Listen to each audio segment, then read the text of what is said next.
Show me my mother and father are alive. This message and the hashtag #MeTooUighur has been trending on social media owned by Uyghur Muslims around the world. The campaign began a couple of days ago.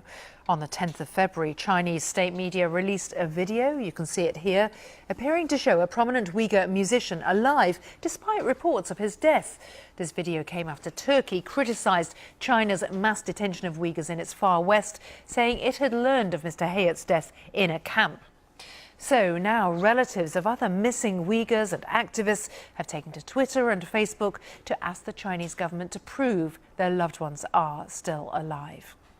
Joining me from Istanbul is Arslan Midjit Hidayat, son-in-law of the well-known Uyghur comedian Adil Midjit, who's been missing, I think, for almost 3 months now. Welcome to BBC World News, and tell us when you last saw your father-in-law and where he was.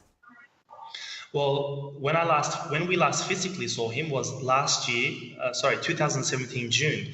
But the last contact that we had was via WeChat on November 1st. So he disappeared from November 2nd, 2018.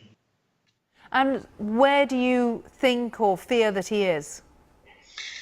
We fear that he is either in the concentration camps or in the prisons. We've asked Chinese officials for answers. They haven't given any answers.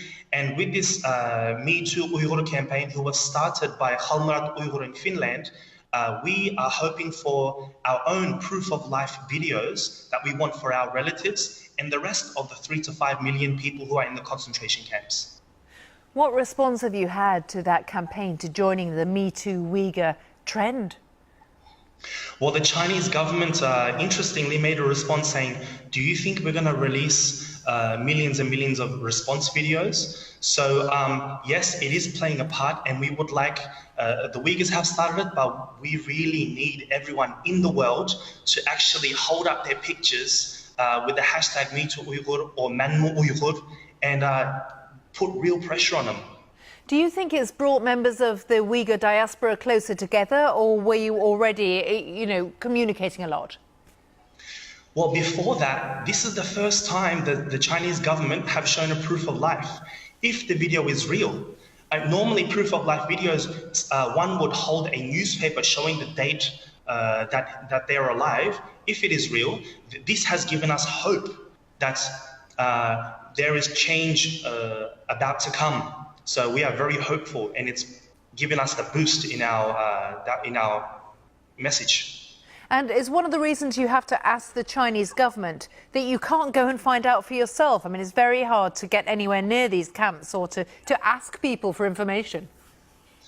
I mean, the BBC themselves are very experienced in this. Whenever you go to East Turkestan, aka Xinjiang Uyghur Autonomous Region, all the foreign investigators, journalists, are on staged, chaperoned tours. We ask for the foreign investigators, let them go, let them have a week or two on their own, see what they find. This is what we ask. We've only got a minute on programme. I just want to ask, do you feel hopeful? I do feel hopeful. We want answers.